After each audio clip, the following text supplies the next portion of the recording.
All right, can you guys hear us? Are we in business? Yes? Can you guys hear us? All right, let's do this. All right, sorry for the delay, guys. We had some technical issues that we were working through, but we're back.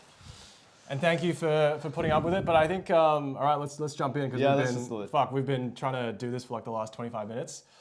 Okay, so let's do it. Welcome back to Magic Hour. This is Magic Hour number 2. We're going to do a few different things this time. Jack is back in the same fucking like golf parka that he always wears. He doesn't do this just for Magic Hour. He just does this every day anyway. So you're getting the real thing here. I also feel like we upgraded the setup, which is kind of interesting. I was saying to Jack that I feel like I'm on a date with him, which doesn't feel, I don't know, maybe it does feel. I mean, that's somewhat accurate. Yeah, definitely spend more time with Josh and then my family. All right. So it's kind of accurate. Yeah, okay, so just quick disclaimer again before we start. This is not financial advice. This is just some banter, us sharing a bunch of things.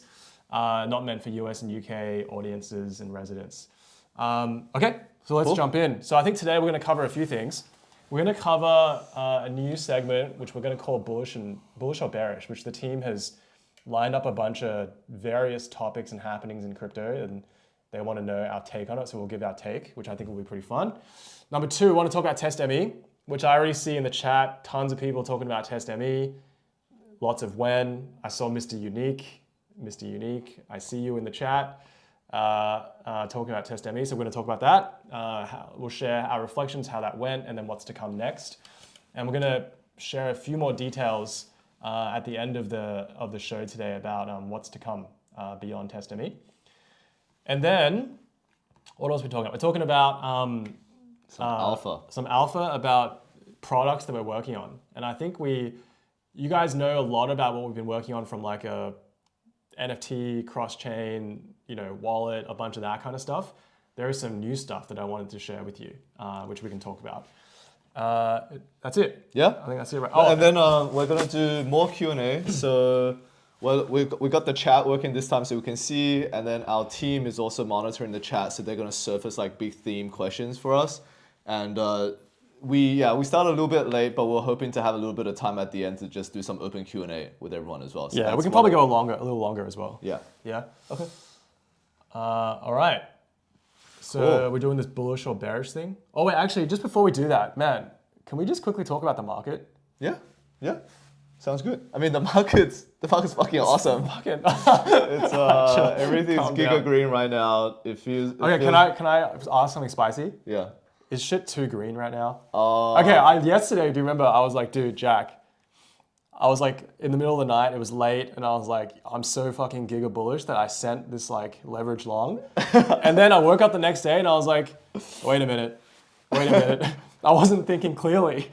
Okay, so but what's your take on the market? Are you just like giga sending like everyone else right now? Or is it just like, is it overheated, just people's bullishness about Trump and the election? Okay, fuck. This is not financial advice. Unfiltered. Okay, so first of all, not financial advice. Second of all, I'm a terrible trader. That's why I've been in crypto for like 10 years, but still grinding, still building. I think I'm on the giga send side, basically.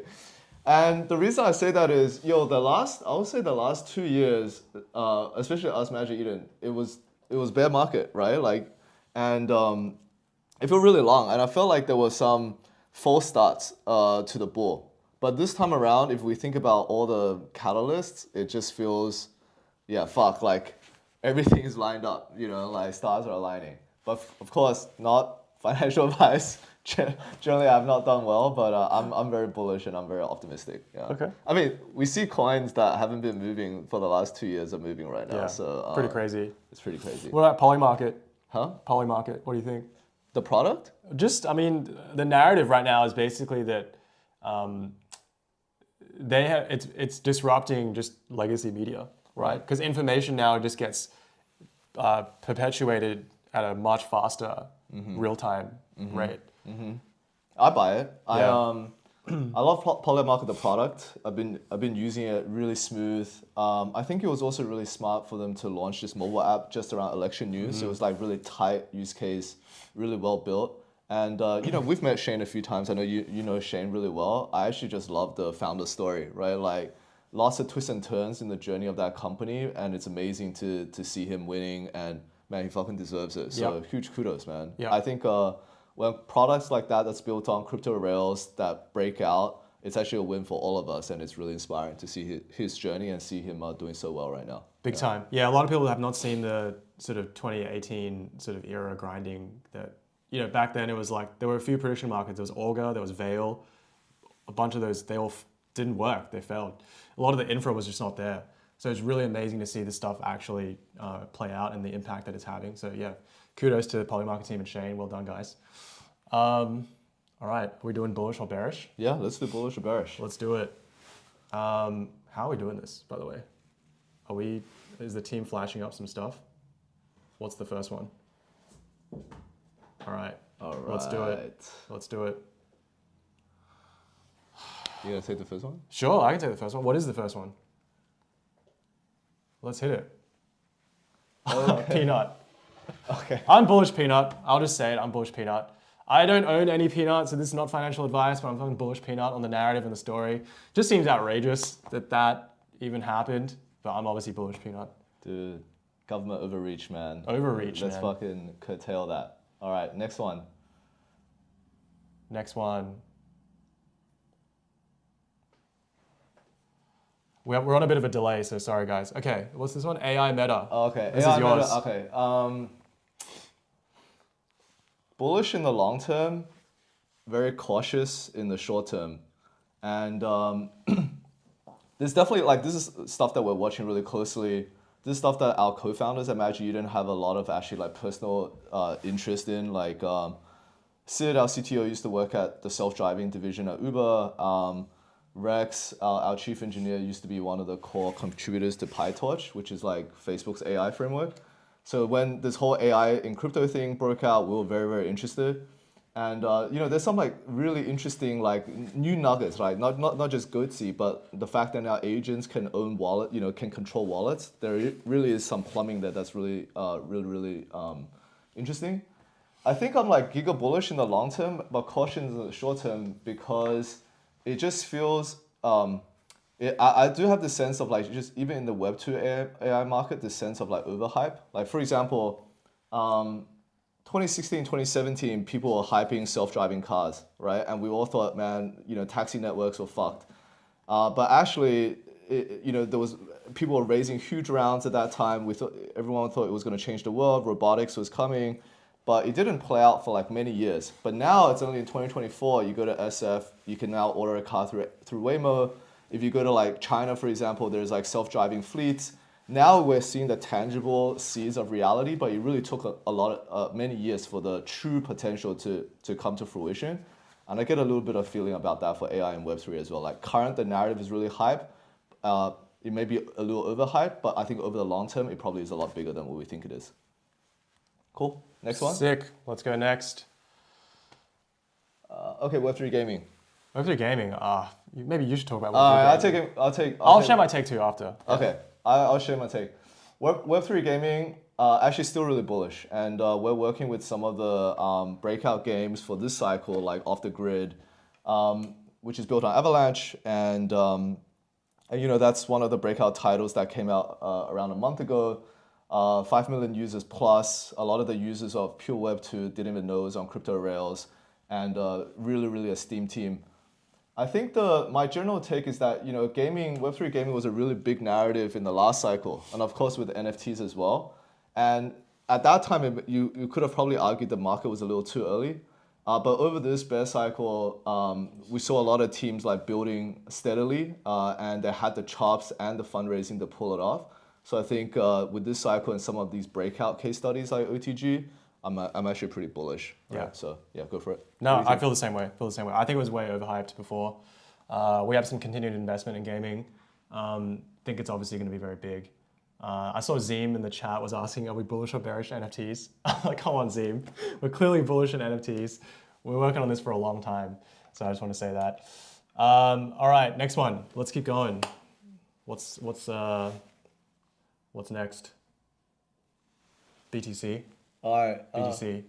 Ordinal. What does that say? Runes and ordinals. Okay. Ruins. Oh, Yeah, that's yours. I mean, Yeah. okay. I'll just say I'm like the Bitcoin dude.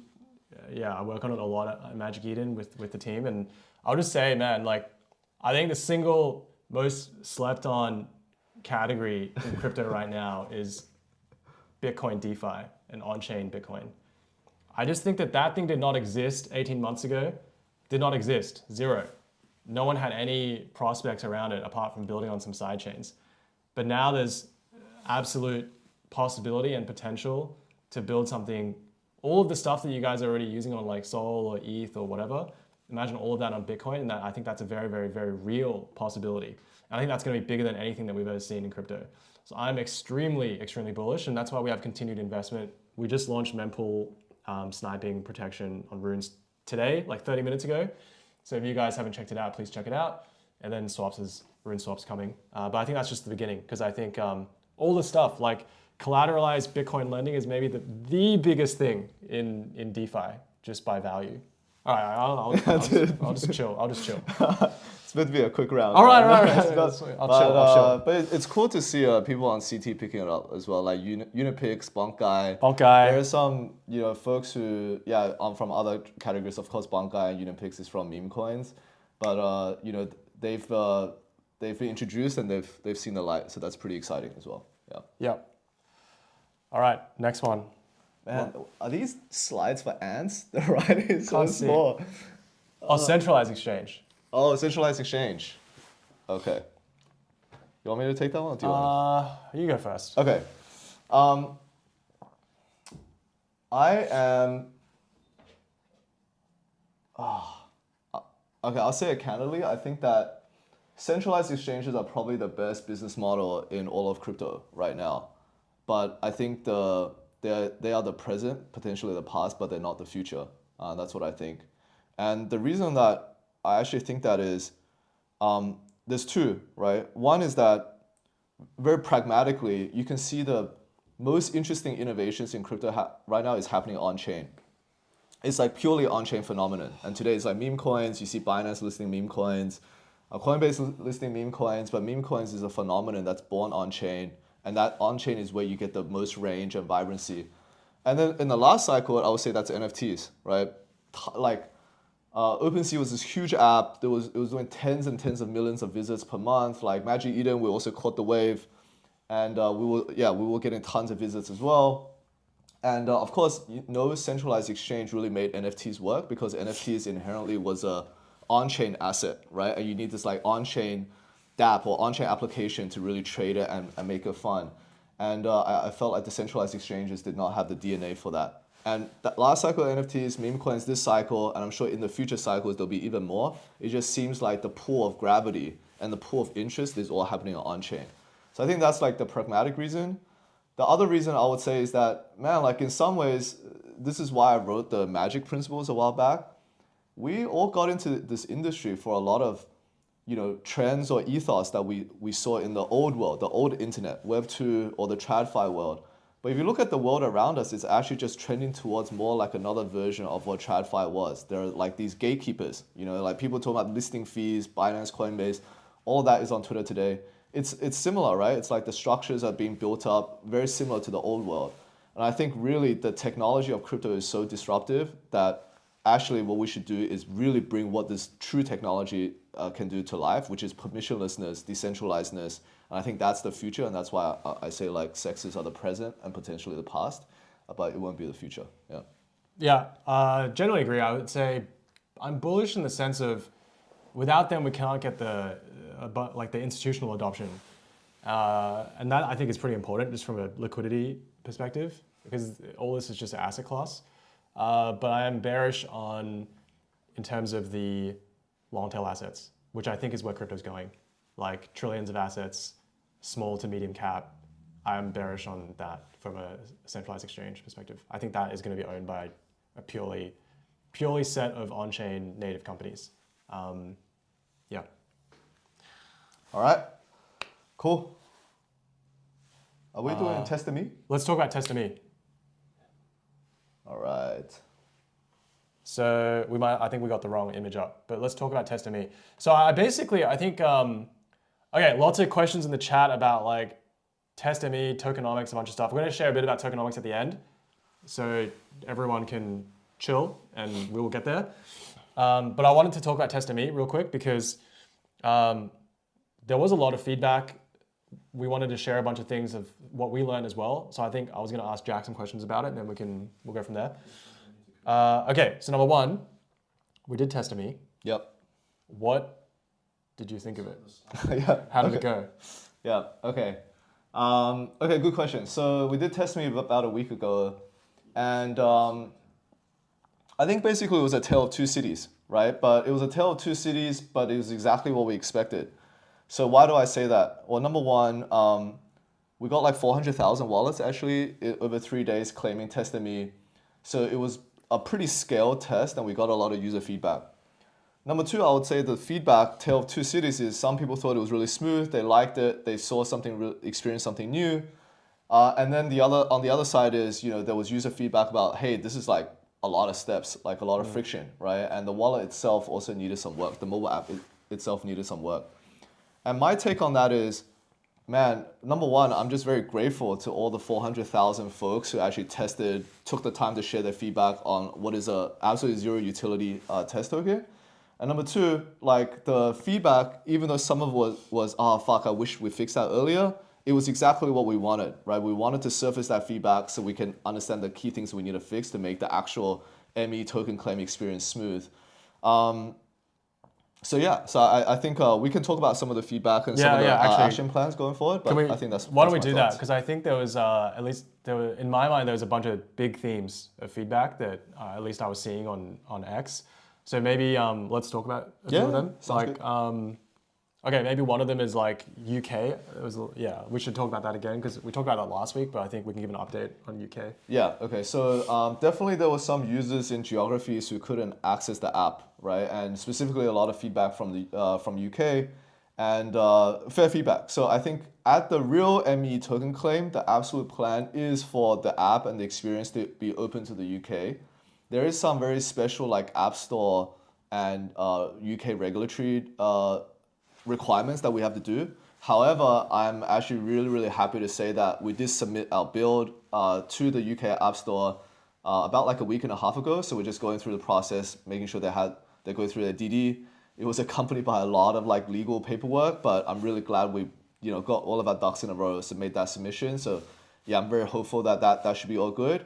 And then on the separate side, there was a whole bunch of like basically some of the UK flows need to be tweaked for UK users to be regulatorily compliant, and we've made those tweaks. We're going through the necessary like legal reviews right now, and I'm pretty confident that we should be able to go through all of that. So yeah, so that's the update for the UK. By the actual real ME token claim, it will definitely be out there, right? So. Oh, you heard it. It'll be out there for the real thing. It'll be out there. Okay, another one that I was seeing a lot of was like, why do people have to link all these wallets?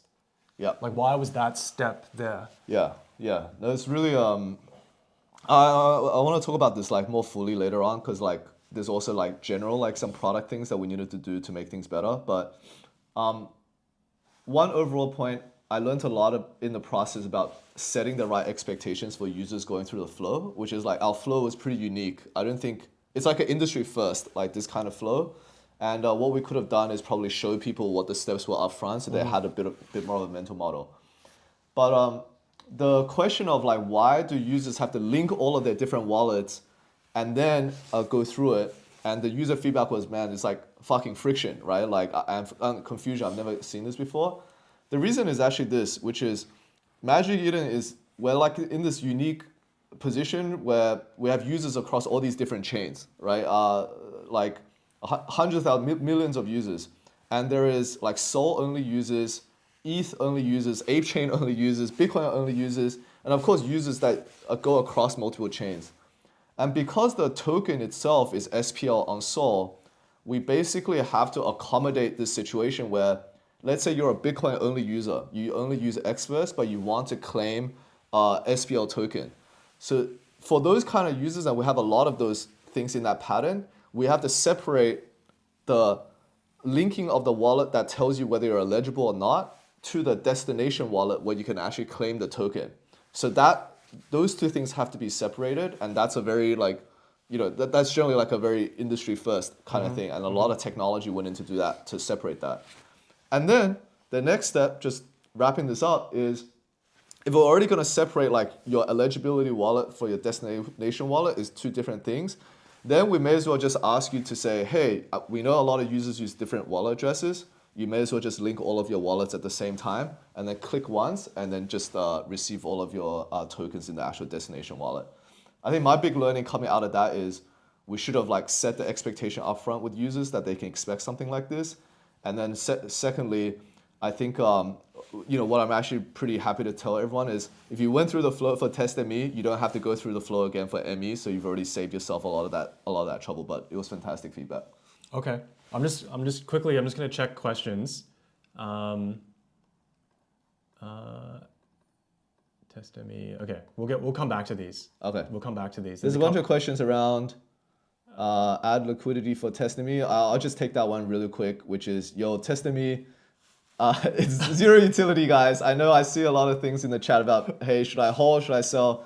There is absolutely zero utility for Testme. Explicitly, don't do it, guys. Don't speculate on it. Thank you so much for going through the flow and giving us the feedback. What we really want to do is make the actual experience as good as possible.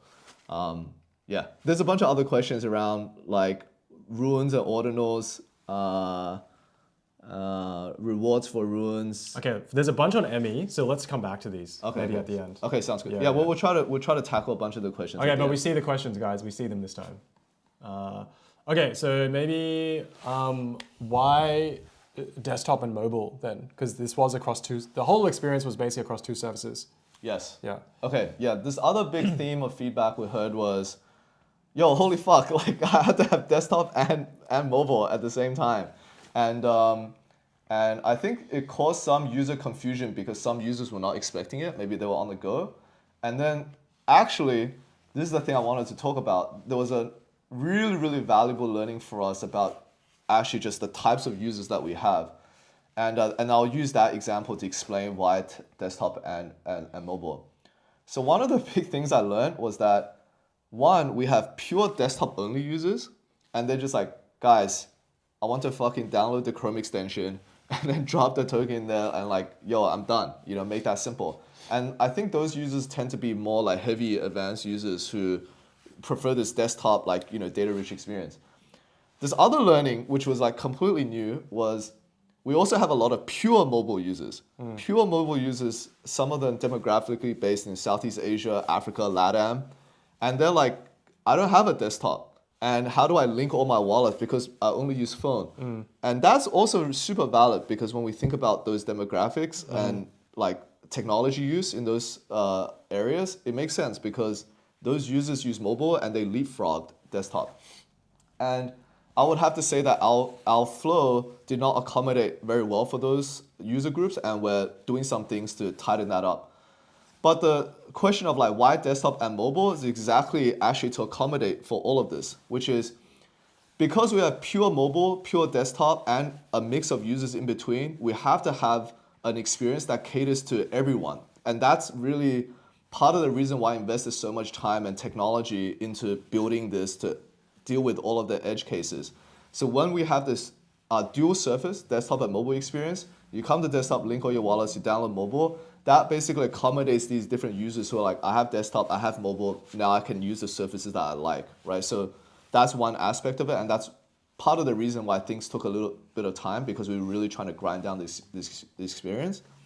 That's for the user side. And of course, from the business side, just Magic Hour being upfront, right, and just being real, of course, it's also an opportunity to highlight the next version of growth for Magic Eden.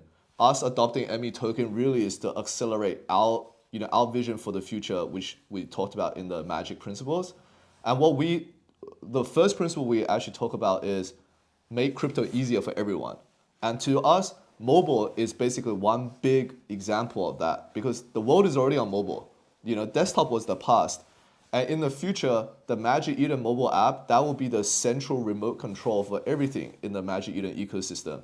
It will be where staking is, it will be where rewards is, and it's going to be where some of these new products we build are going to be as well. So we want to use this opportunity to show you what we're building and the next version of Magic Eden. So yeah, fuck yeah.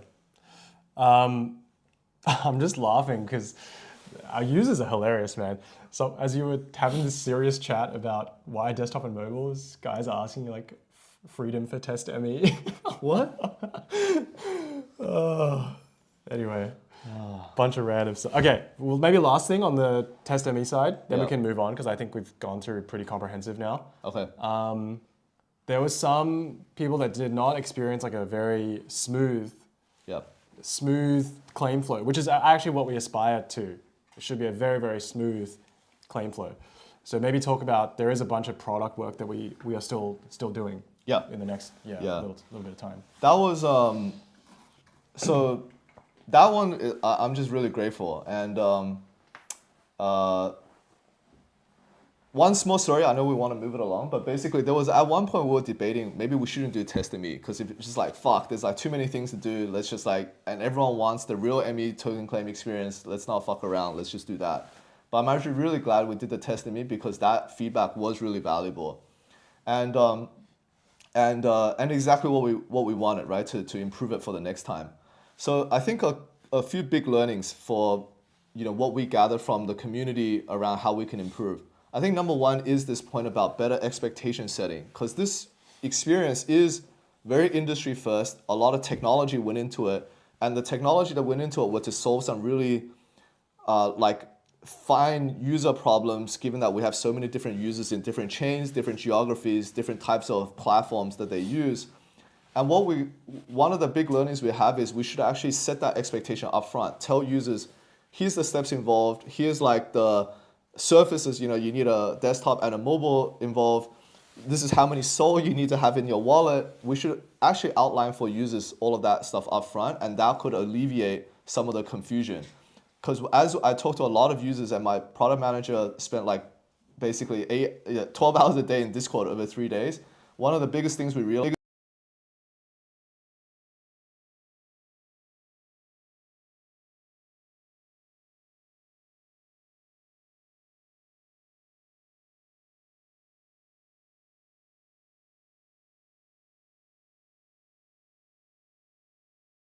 right? And this is when the real ME token claim is going to happen. That is going to be the experience. People will have multiple days to claim, to link their wallet, and then they don't have to worry about this claiming thing. And that's just going to give people a little bit more time. They'll be to go through the flow, explore it, work out all the navigation.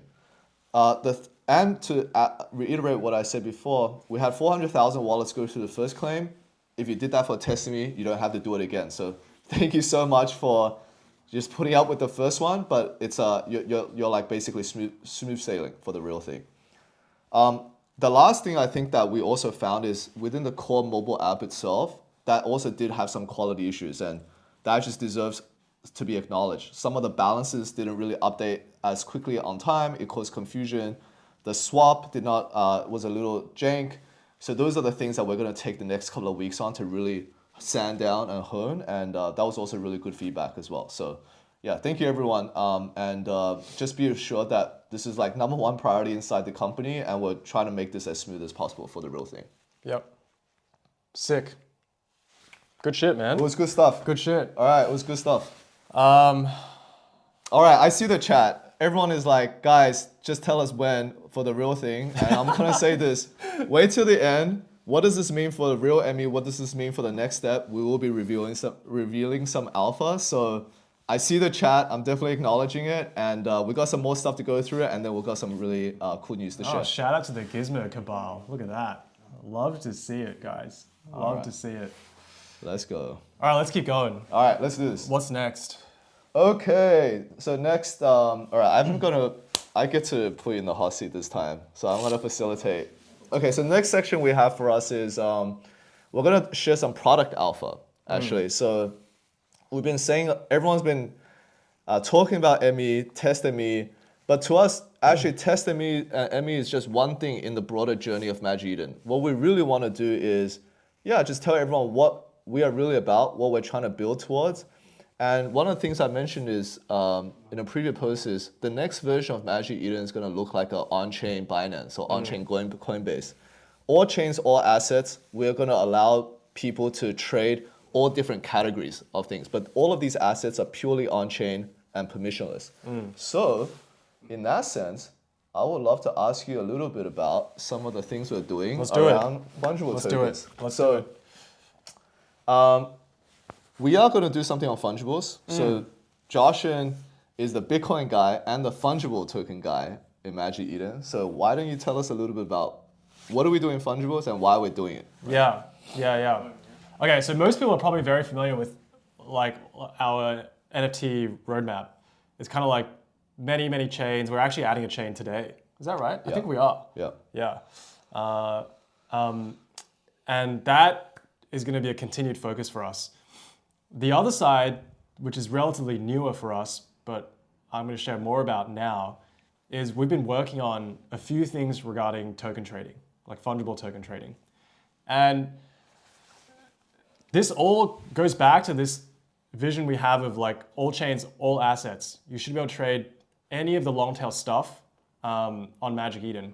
And we actually really deeply believe this because it's like, I actually wrote a tweet about this like, I don't know, 3-4 days ago, where this consistent theme that we see around, everyone's asking like, why won't the exchanges list XYZ meme coin or XYZ token, like whatever, right?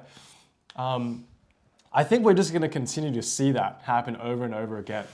And it may be for whatever, some liquidity reasons or some regulatory reasons, or just like they're not into what's happening, like the newest things that are happening on chain, right? And I think that's where actually just being natively on chain is a huge, massive differentiator. And at the end of the day, all of this stuff is just interesting, fun content to all of us, right? To you guys and to us. Like that's how we spend our time in the trenches as well. Okay, so 2 things we're working on, and really excited to actually share more about this. So number 1 is we're working on mobile token trading. So what is there to expect? Number 1 is mobile token trading from a perspective of when you open up, I guess, what is the Magic Eden app today, which is the Magic Eden wallet.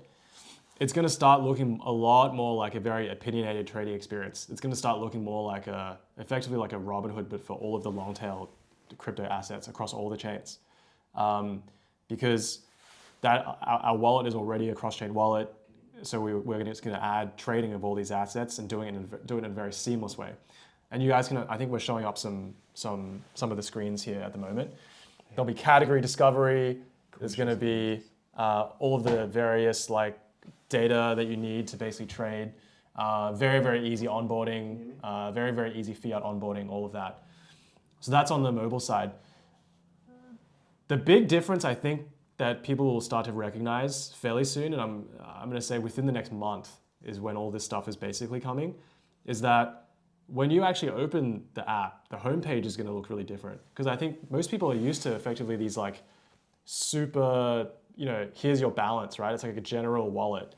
I think what we're moving towards is more like here's a bunch of discovery. Here's a bunch of the interesting things that you should look at, no matter what the chain. If it's a rune token, for whatever reason, Bonk Guy's talking about runes, and you should be looking at that, we can show some of that. If it's Soul meme coins, could be that. If it's like some EVM stuff, Ape Chain meme coins that are coming up on Ape Express, it could be that. And all of this is basically to show you guys and surface the most interesting trending content that's available on chain. And then lastly, we're working on this thing called, it's a third-party token claim. So in our app, it'll also be, I think, one of the few, if not only place, to be able to get rewarded in multiple ways, both obviously from a claiming ME perspective, but also claiming third-party tokens. So we've partnered with some amazing projects, which we'll announce in the next few weeks, that will be working with us. And it'll be an amazing way to reward all of you guys, all of our users on the mobile app. Okay, and then the last thing I want to say, this is not mobile. This is on web, is we are also building trading experiences on our magiceden.io web experience. Nice. We're trying to figure out some one images. slide before. Yeah, so in the same way that you can trade any NFT on any chain, you'll be able to trade any fungible token on any chain. That is what we are working towards. And this thing you see on the screen right now is our rune swap. But imagine this swap actually can be powered not just for runes, it can be powered for anything on any chain. And that's also coming and in the works. So big changes, like we've spent a lot of time talking about the token claim, all of this. That's obviously priority number one in the company right now. We're working towards that. But you're going to start to see a very, very multi-dimensional Magic Eden coming out. Trade anything on chain, all chains, all assets, NFTs, fungibles. If it can be traded on chain, it'll be on Magic Eden. That's the world we're moving towards. Swap anything for anything, right? That's kind of the vision we're moving towards. All right. Sorry, I've just rambled for like fucking a long time. No, that's awesome. It's awesome. We're doing a lot. Let me actually ask you a question on this. And we flashed one of our alpha slides and fucking like the chat's like blowing up, going crazy. Wait, which one was that? It's fine.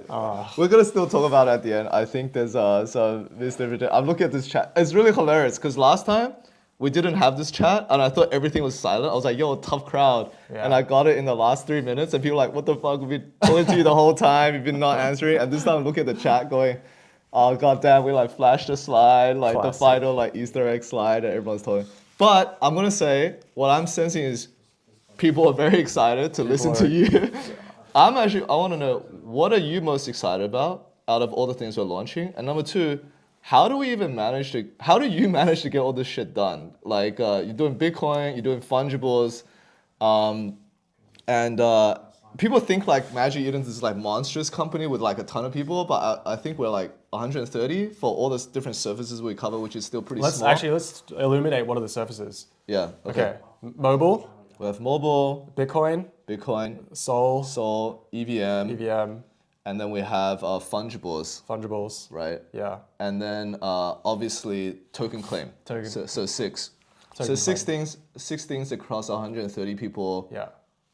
Around 20-25 people per surface. There's like 3 companies, man. Yeah, it's like 3 companies in 130 people. So yeah, it's a lot. So what are you excited about? How do you actually manage to get all this stuff done? Okay, what I'm excited about? Man, I'm obviously very excited about the token claim. I think that's going to be amazing. I'm really, really excited about it actually. Because we've been working on it for so long. Like, dude, you guys are asking when? Like, we feel it too, just personally, right? Because it's almost like we're pregnant.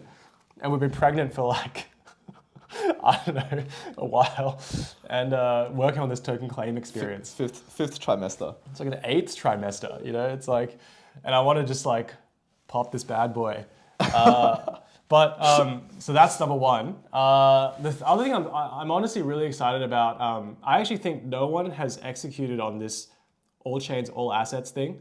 Like, I think on-chain Binance is a very crude way of putting it. But actually, what it really is just that, man, there's going to be a fuck ton of long tail assets in crypto.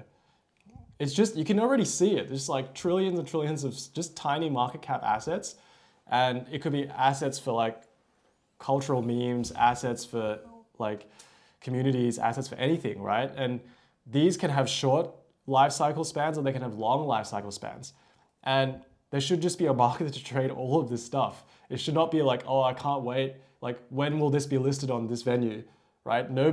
What's the point of that? Like, if we want to create these assets permissionlessly, they should be traded permissionlessly. And that's how we feel about it. And, you know, the evolution had to be this way because it's like chains were getting built, then like new layers were getting built above them. And then now it's like, now there's many chains with like interesting stuff.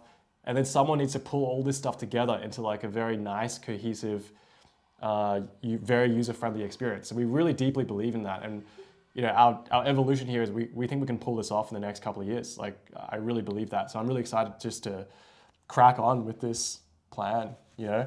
In the near term, I think, yeah, claim big. I think EVM expansion really big.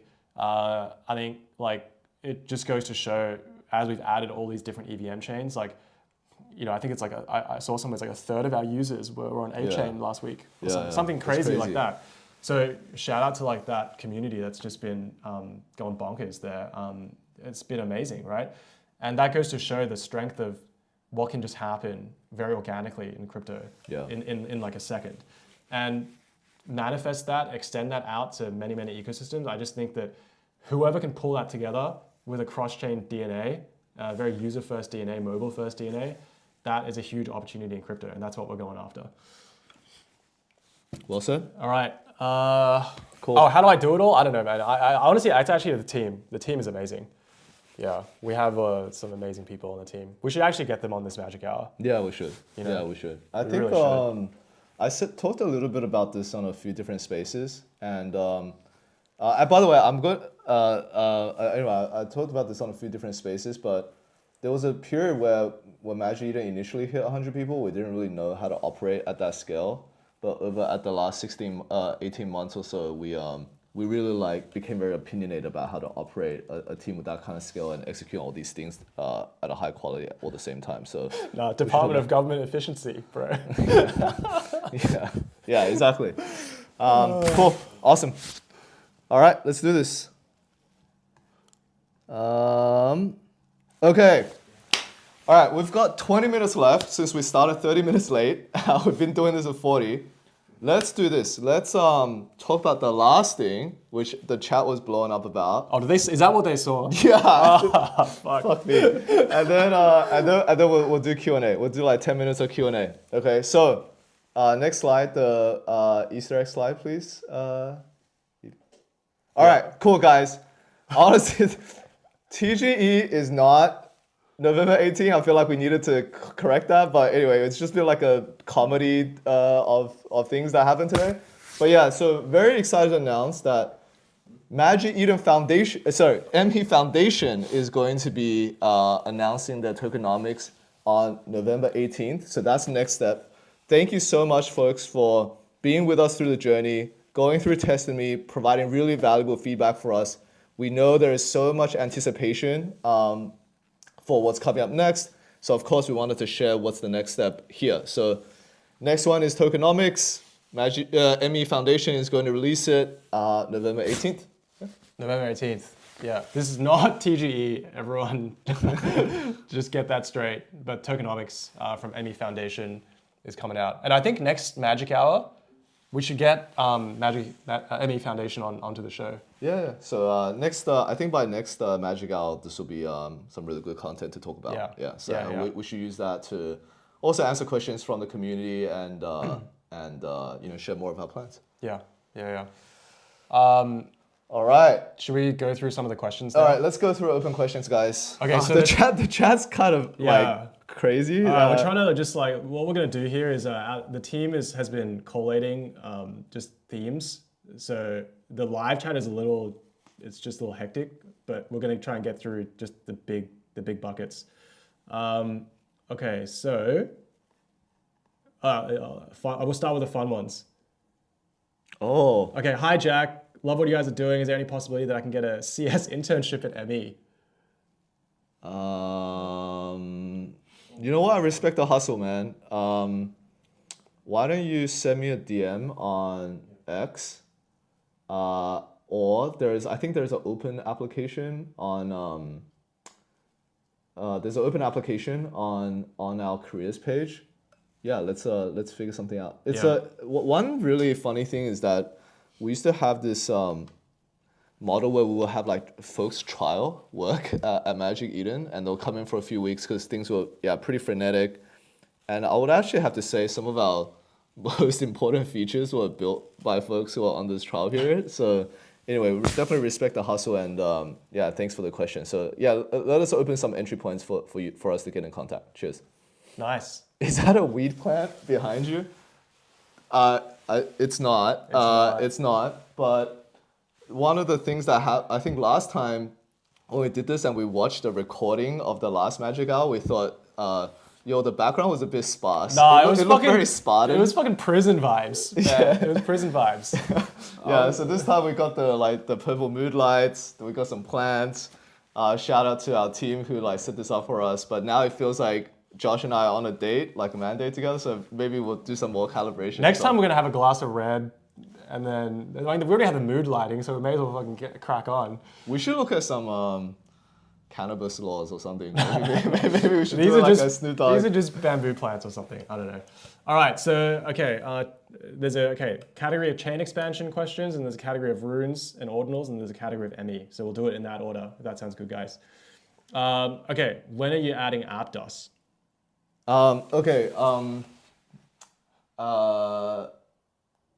Very interested, not fully sure on the roadmap yet. And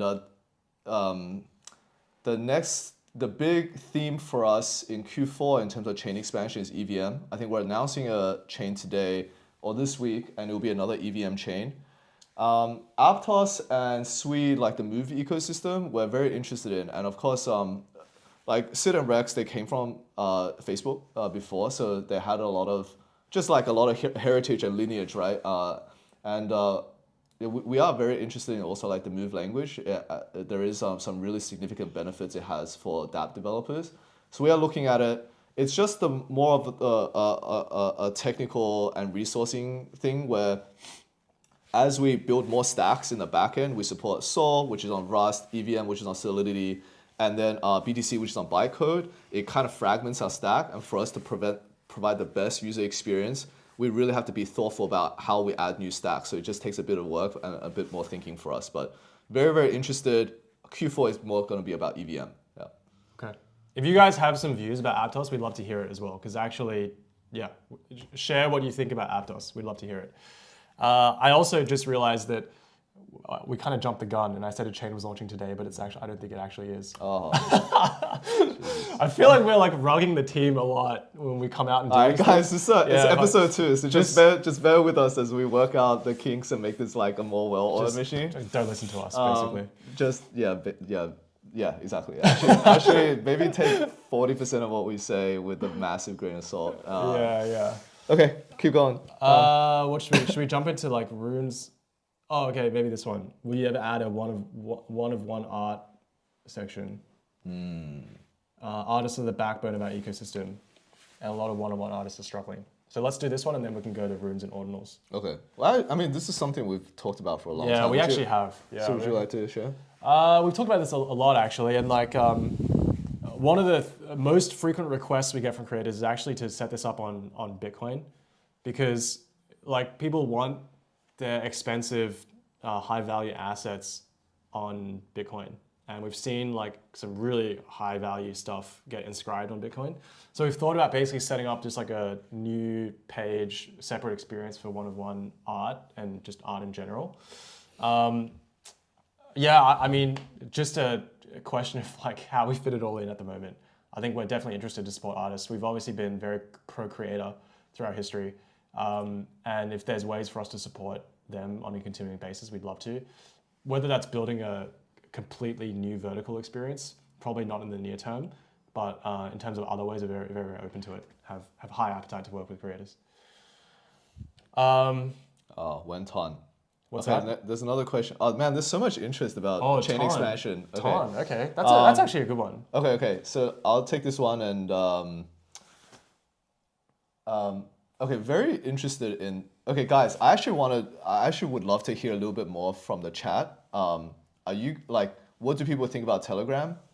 Our view is we're pretty hot on Telegram, and the thesis is it goes back to the principles, right? Like make crypto easier, all chains, all assets, and then the third one, G, is grow the space.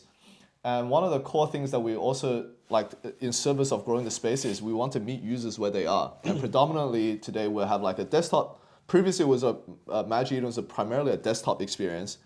Now we're doing this mobile app to provide our users with this on-the-go experience, and mobile is obviously it's the present, it's potentially even the past. And we can absolutely see this this trend of like, hey, a lot of folks who are mobile users, they use Telegram as well. That's where they get the alpha. That's where a lot of social engagement happens. And Telegram is also a platform that's becoming very, very developer friendly, especially for crypto apps. So we're pretty interested in meeting users where they are and building an experience that makes it more easier for people to interact with. Now, that doesn't necessarily mean we have to build on time, but it does mean that we are very, very much interested in this surface. And actually, maybe it's something that we can talk a little bit about because we do have some ideas that we want to test out there. So hey, like I'm actually personally really interested in space.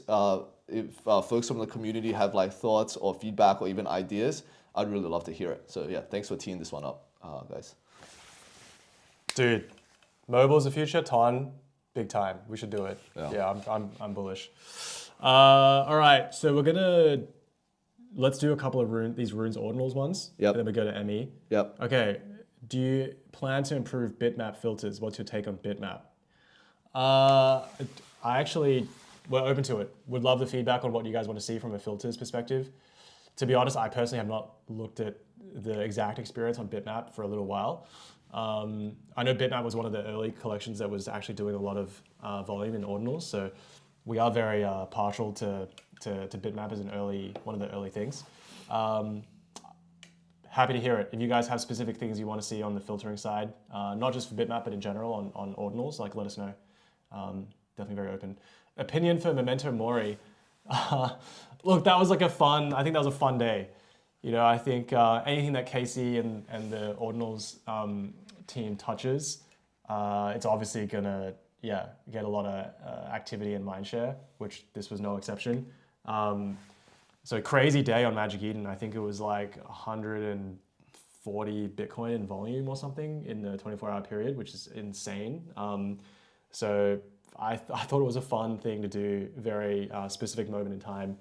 I don't know what the plans are, if there are plans. I haven't talked to the team that put it out, but I think it was just more of a fun thing, showcase of what can be done on runes. And I think my takeaway from it it was a fun day to just like trade the thing, but just taking a step back, what did it show? It showed that with the right community and vibes and just like, audience behind it, runes can do exceptionally good things. And that to me tells you the power potentially of Bitcoin meme coins. So that's why we are very partial to runes. We think it can be actually a very, very big and massive ecosystem. And Memento Mori showed that for that day. It took over. It was crazy. What's the next catalyst for runes? Oh, I think, dude, what do you think? We've done a lot. Swaps, RBF, but Swaps is coming. Swaps is coming very, very soon. So I think the way at least we thought about the market was, number one, this like sniping prevention thing, huge, because that was actually preventing people from doing massive sweeps. And now that I think that's out the door on ordinals and runes, that's going to make a huge difference. The next catalyst, I think, swaps, obviously, but I think the really big catalyst, which, I guess I'll just share it because we didn't talk about it explicitly before, but that swap experience that we showed earlier in some of the screens, that's going to go into our mobile trading experience. So on Magic Eden Mobile, it'll be the only place where you can effectively go straight into a rune. You can go from Sol to runes. You can go from Bitcoin to rune, like whatever is the... Yeah, Ether rune. Yeah, exactly. So not all of this will be ready immediately on day one, but that is basically the thing we are working towards. And to me, like as we get these catalysts, each of these steps out, like they should be catalysts, in my opinion. The second thing I think is we're very, very interested in building more in the creation flow. Whether that's partnering with some of the teams that are already out there in the Bitcoin ecosystem, or even building something ourselves. There's a lot I think we can do on the creation front because some of the tooling on Bitcoin is just still like hard and early. We can get it to a point where it's like similar to Solana. I think that will be another big catalyst. So yeah, it's like infinite number of things we want to work on Bitcoin. Yeah. Hey, last one, I'll say this since we're here, and I've received questions about this from the Rune community previously. Yes, Runes will also be part of the official rewards, like gaming rewards, and the token claim experience. It's just that we didn't have time to have like all the bells and whistles of like tracking of activity and stuff like that, but it will be retroactively tracked in the back end, and it will be part of the rewards experience. So don't worry about that. No one's gonna miss out. So I think that's gonna be a pretty nice nice catalyst as well. Yeah. Yeah. Yep. It was just I know it caused a little bit of confusion within the Runes community, but we were just really trying to draw a straight line to get to the official ME token claim, and yeah, just didn't have time to add some of that stuff. But it'll be part of it. I think you mentioned it on a space one time, remember? Yeah, I had it on the space, and then it created a lot of excitement, and then the product team felt like I threw them under the bus because they couldn't get to it in time. But No, hey, it's like, funny. You that's said, what it the on, people you said it on a space, and then Vincent, one of the runes, like KOLs. Yeah, it was like instant amplification. Yeah. I don't know if Vincent's watching, but yeah, good guy. Okay, Emmy, let's get to some of these questions for Emmy, and then we can maybe wrap. There's like a bunch of these. Okay. Sounds good. Emmy's still on track for this year. Is it still on track for this year? Yes. Yes, on track for this year. Yes. 2024. Will we have fair advantage of having OG traders advantage on farmers? So I think that's a nuanced question, but basically we want to reward organic users, real users, and loyal users of Magic Eden. That's the core principle of rewards, and there is pretty egregious I actually mentioned this on a bunch of spaces already. I already think Magic Eden were pretty heavy-handed with inorganic or suspicious behavior because we would zero out people's diamonds. We would send them warnings on their profile account to say, hey, you're under monitoring. So to the extent of that question is yes, there is accounts with very suspicious activity will be mitigated. And of course, that means the distribution is going to go towards real organic users, folks who have been continuously loyal, and I can give that commitment. Reward for runes, that was the third question, which I just addressed. Reward for runes, yes. That's included. Why USA and UK excluded? That never made sense to me. I think for UK, we addressed that early in the piece, but really it's more of a matter of just getting our app through the App Store, and there is some special regulatory requirements in the UK, but pretty confident that we can cross that. We couldn't make it in time for Testme, and there was just so much anticipation. I think for other regions, what I can only say here is that if you've claimed rewards and you've claimed tokens before within the crypto space, our claim is going to be very much industry standard as well. So what you expect for other geographical exclusions, it's also going to apply to us, and that it's just part and parcel of the industry that we're in. How would you approach the allocation criteria? OG users that made a few transactions 2 or 3 years ago versus someone. These questions are kind of getting updated. Yeah. How would you approach the allocation criteria? OG users that made a few transactions 2 to 3 years ago versus someone who got in the market 1.5 years ago and stayed active. This is a really good question. What I actually want to do is, this question is very deep and very multi-layered, and probably we shouldn't do it in the last 3 minutes of this. What I actually want to do and what I can commit to is that we're going to write something up, sharing the principles of how we think about criterias, and then we'll share that so the community has transparency here, and then we can make that another subject of discussion, whether it's on a space or a magic hour or something like that. So gonna punt for now, just in the interest of time, but this is an important question and it takes a little bit of thought. So, but it will get answered. Okay. Where are we up to questions wise? Here. Okay, what can you share regarding diamonds and tokenomics, and what is your expected timeline for ME? Yeah, so tokenomics, we already shared. ME Foundation is going to share tokenomics 18th, so November 18th. That I think will have a lot of information for the community.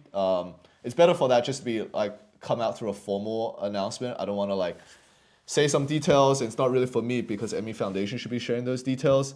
There are some legal issues around our comments around diamonds, so I'm going to just skip that one for now and expect the timeline for ME. It's on track for this year. Yeah. Okay. Will you add rewards for folks doing swaps and deposits on the ME wallet? This question, it's a really good question. Unfortunately, I'm going to punt on this one, right? So how I'm going to address this is this. There was a previous question around what is the allocation criteria of different user groups, different types of activities. I think it's best if this answer, obviously there's a bunch of math and a whole machinery that's being built around this.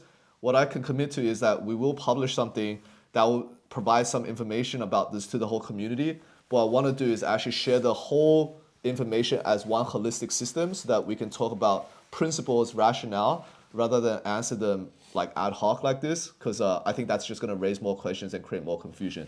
So unfortunately going to punt today, but commitment to definitely answer those before the actual formal token claim. Okay. Yeah. So will snipers be punished when it comes to ME claim? I personally don't think they should be, but I'm just wondering what is considered inorganic or suspicious activity. Yeah. So on this one, let me share this, which is the North Star goal for the rewards program is to reward organic, real, loyal users to Magic Eden, right? And of course but on the suspicious activity side, everything becomes a spectrum. There is something that is really, really obvious. It's like two wallets, AB, AB, AB, AB, like doing this kind of stuff. That's extremely obvious. And of course, there is going to be some significant mitigation actions taken there, and we'll share some info about that. But of course, there is also valid liquidity provisioning activities just within the crypto ecosystem at large, whether it's NFTs, whether it's tokens, it's the same. And even before Magic Eden had a rewards program, we worked with some very legitimate, effectively like market makers, liquidity providers, and they had basically like more like a different type of setup. And they were doing it without any incentives at all. We consider those activities actually fine. And of course, everything is a bit of a spectrum, and we'll have some actions address the different parts of the spectrum. The more obvious the activity is, and the more like it's a common sense smell test, you look at it, you go, yo, that's kind of bullshit, then yeah, like of course that's gonna have some pretty obvious mitigation. But of course for other things that's actually just more legitimate liquidity provisioning, it's gonna be fine. And I think those users don't have anything to worry about. Will there be an allocation checker? Will there be a eligibility checker? Those information should better come from ME Foundation, not Magic Eden. But what I can say is that I think if you've gone through like token claim experiences before in the industry, like there's a bunch of like very industry standard things, right? For people to check eligibility, to check allocation, I think you can basically expect the same. Yeah. Cool. All right. Last couple. These are coming thick and fast. All right, I'm gonna ask, and you can answer. Why is Magic Eden the greatest Web3 marketplace ever? When merch store? You know, we used to have a merch store. Do you remember this? I actually don't. Oh, this is like my brain's fried. Actually, this is like the last 3 years. early 2022. I remember distinctly because I bought my family a bunch of stuff. Oh, really? Yeah, and I don't know why. I was like, I guess I didn't really need to buy it, but I did, and then it just didn't fit. But we could bring it back. Mm-hmm. We have some good stuff. I mean, if you guys want this. This is my favorite piece of Magic Eden merch. We have others that like more mid, but I really like this one. All right, how about adding a feature that rewards loyal users with a trending NFT with monthly draws and a lottery system? I'm kind of into that actually. That's a cool idea. Kind of into it. Maybe we put that in the mobile app. Yeah, that's a cool idea. Yeah. We're gonna. Yeah. I was gonna say, no, mobile is a really sick idea for this, because what's really cool about mobile is then you have like different modalities, right? Different interaction patterns. You can like swipe, you can like spin, like all of these interactions are not really available on desktop and the mouse pad. So I think we can do something really fun. The thing one of the things we were riffing on is how do we actually merge more of the token and NFT experience together, right? And maybe it's actually there's trending NFTs, trending tokens. There's a mystery box or a loot box that can show people like different things. I actually think that could be like a pretty nice way to like meld the experiences together. It's a cool idea. Thanks for the tee up. That'd be sick. Maybe last one. When next Magic Hour? 2 weeks. Same time. 2 weeks. We'll try and be on time next time, guys. Yes. Sorry about that. Yes. But we'll do it in 2 weeks. But yeah, it was fun. I'm really glad we're doing this, and thanks folks for all the questions, all the excitement. Amazing questions. Of course, thank you so much for the feedback on the product as well. So yeah, this Magic Hour was good stuff, man. Yeah. Really good. Yeah, appreciate everyone testing for the Testme claim. I know it didn't go like swimmingly for everyone, but we also got some really good feedback at the same time. So thank you very much for everyone who like participated in that. Thank you for all the questions today. And then if you guys have anything else you want to know about and want to hear about from us, just let us know. We're always happy to just riff on anything really. So cool. Good stuff. All right, we're gonna wrap. If there's more questions, we'll do the same thing. We'll publish probably a set of Q&A and yeah, FAQ stuff. So, but thank you. Thanks for the time, everyone.